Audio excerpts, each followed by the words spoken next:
The Jigawa State High Court has sentenced a deputy director of the Independent National Electoral Commission, Anwar Jibrin, to 6 years in jail.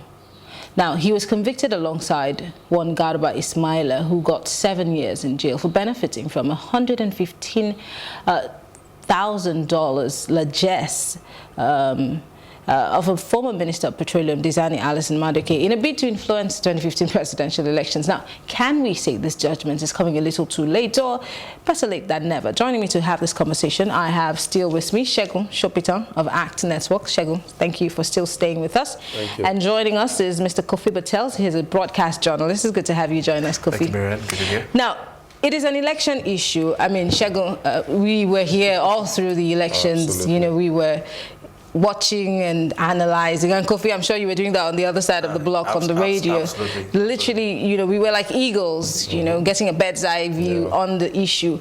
But this is way back in 2015, and most people would say that the court processes in Nigeria is a bit too slow, and we complain that, oh, nobody has been thrown in jail, nobody is used to set an example. So I'll start with you, Kofi.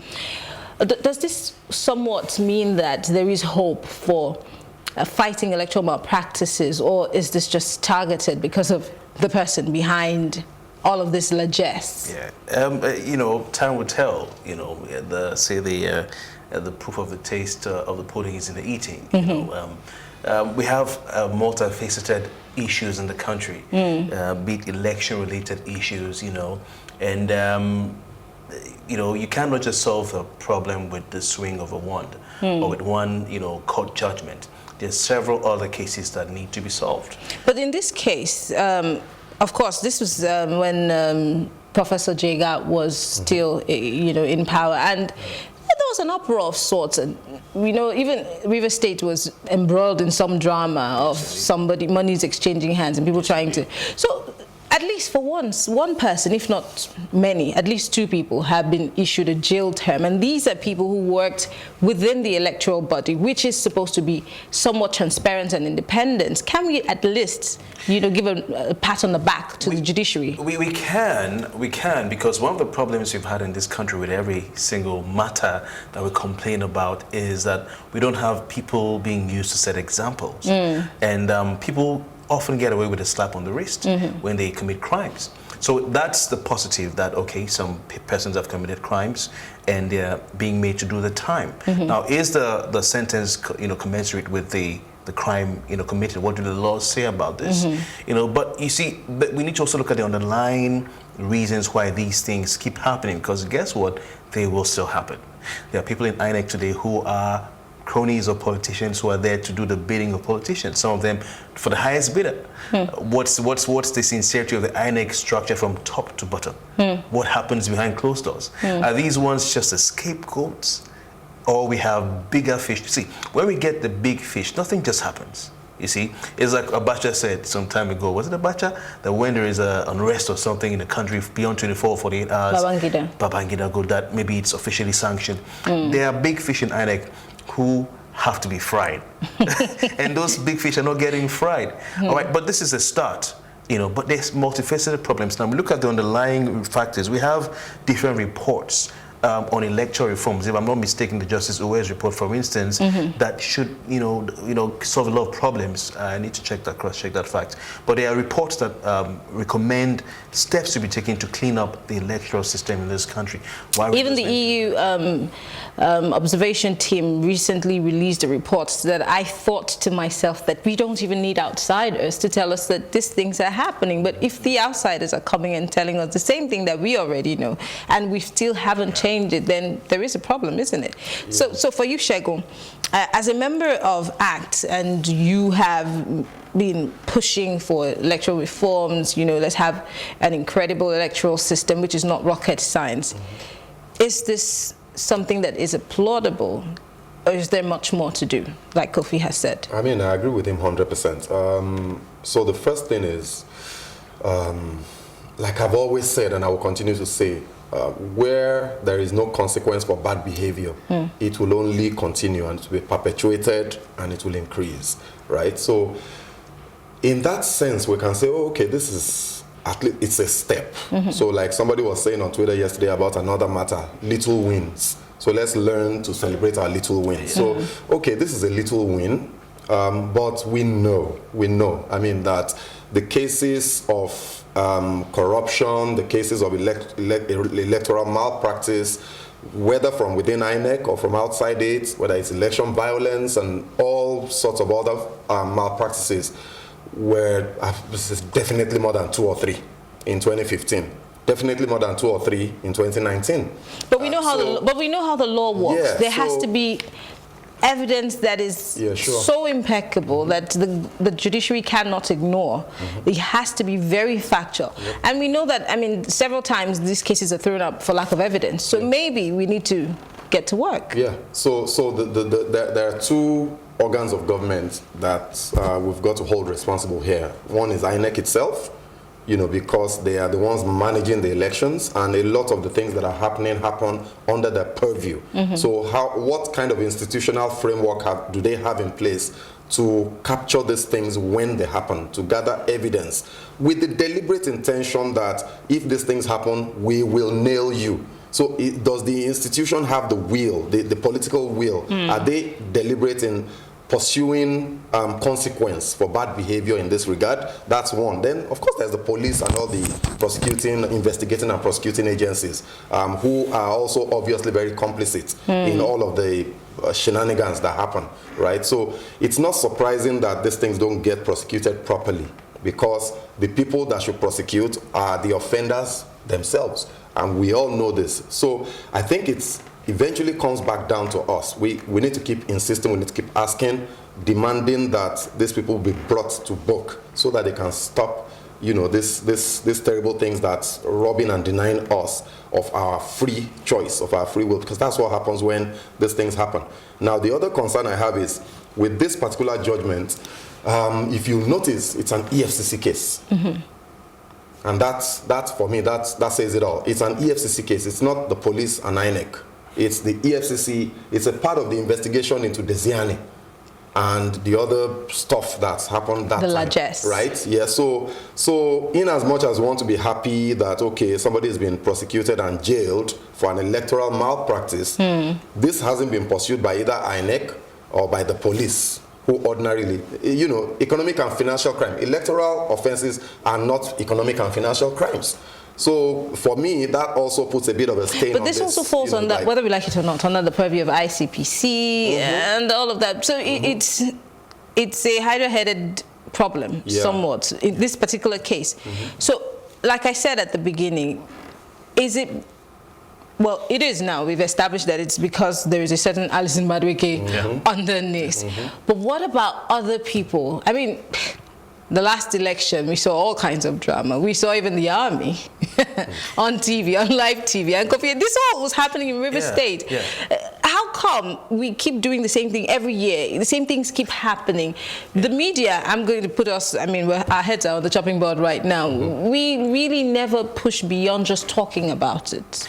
I think, like you said, it's multifaceted, and he's painted the exact picture of the push behind this particular, you know, prosecution or judgment. It happens to be the economic and financial crimes on the trail of Desiani's money. These guys happen to be, you know, the mice that are trying to nibble at the cheese. Collateral damage. You know, so exactly. It is primarily not an election matter. Now we're talking about elections. We're talking about INEC officials. Where is the political will to ensure that we have a credible or near credible election system in place? Is INEC truly independent? We have so many issues questions to answer. And then we begin to question the fact that some people are celebrating this as a victory for Nigeria's democracy, when in actual fact it's coming from the AFCC. So there are so many issues. And when we see the political will in action, we will know. We know there are several questions to be answered. The police, for instance, and their role in electoral malpractice. The army or other security agencies and their role in electoral malpractice. We have issues of judicial complicity All right, what is the independence of judiciary when they have to handle election matters from the tribunals to, you know, in the appeal processes, for instance. The National Assembly, we have, for instance, electoral reform, you know, laws that have been sent to the president. He hasn't signed. Why hasn't he signed those? So we need to see all these things put in place. You know, you can't just solve all the problems with just a few people being prosecuted. We have a big problem that we need to solve, and until we see political will from the executive, the legislature, and by extension the judiciary cleaning up itself, we will not go forward. I wonder sometimes, you know, how we expect certain government agencies to be independent. For example, INEC, the head is appointed. And then we also have an issue of, with due respect to the civil service, you know, there have been people who, their career civil servants, apart from the commissioners who are somewhat appointed and lifted into the system. But we know that the civil service is an establishment of sorts, whether we like it or not, and you get tainted one way or the other. How can there be an independence if we still have these people put in there by a sitting government who at some point would also be running for office in an election that they will be the umpire? It's somewhat of a double standard. Well, I mean, all over the world, there's very little you can do about, you know, the structure that this organization sit on. So it will sit on government employees, right? And the person that is the political head of the government will one way or the other have some sort of oversight, supervisory powers over them. So that ordinarily shouldn't be a problem if institutionally you've been deliberate in building independence into those organizations. And I think that's one of the areas where we still need to do better. There is just simply too much interference, not just from the executive, even politicians, you know. We have not done enough to insulate INEC and the other organs that should be independent from political influence. And until we do that, we'll be dancing around in circles. The reality, I mean, that is just unfortunate. What happened in 2019, I said it during the elections, it will happen in 2023. Yeah. It will, until we've been very thorough and deliberate in perhaps maybe reforming the electoral process, giving INEC some more power, some sort of independence. Like you say, you know, the head of INEC is appointed by the president. So how independent can he be? And is confirmed by the Senate. So that should confer independence of some sort, but it hasn't. So honestly, our problems are, sometimes when you look at it, you just wonder, the whole system itself is kind of messy.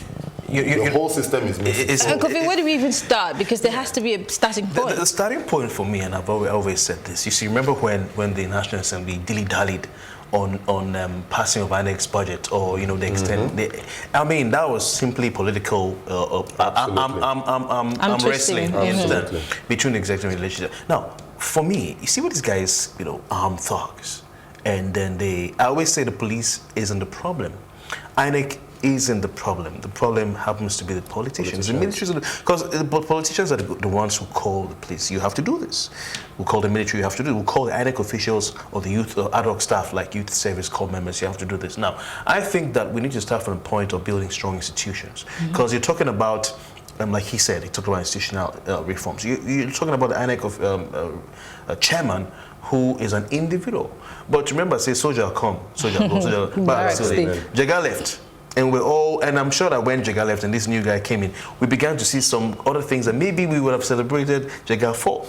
You understand? But the issues are always, until we emphasize on strong institutions and the emphasis on individuals, we'll have these problems. And number two, we have to remove the money motive for entering into politics. We have to find a way of getting out that and then have, you know, checks and balances to ensure that people can't, you know, graft is reduced. So you're saying let's make politics more or less not business. About service. Yes, about service. So reduce the monies, and so we get people who really want to do the job. So you find that people are buying guns and fighting and killing, and, you know, they want to die to get to that place because they know what they'll get when they get out of it.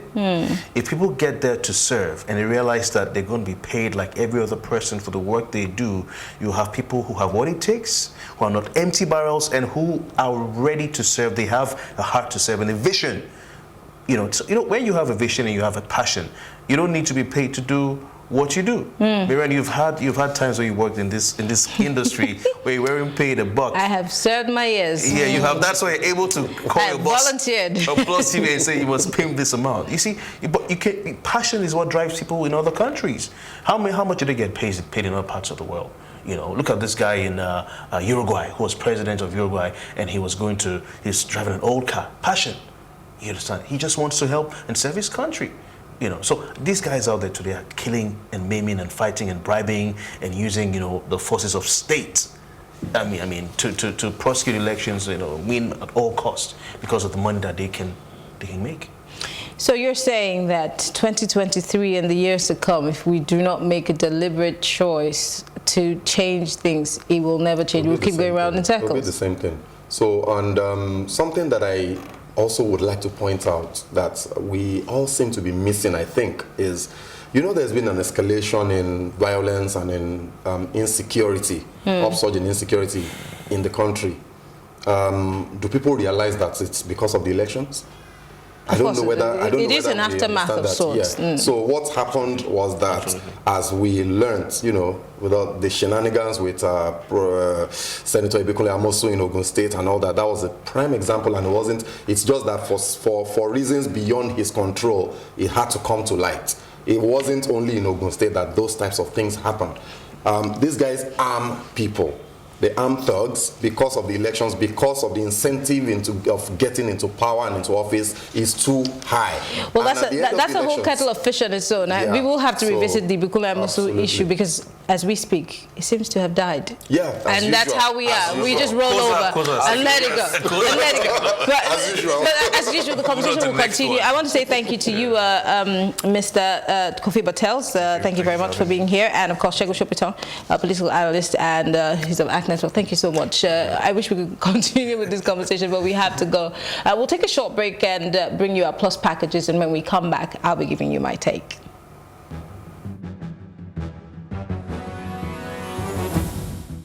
The very lives of Sheikh Ibrahim Zakzaki and Malamazi Ibrahim are critically at risk and highly unstable. In fact, the filtration team have already warned that the two may lose their lives if an urgent medical treatment is not provided to them.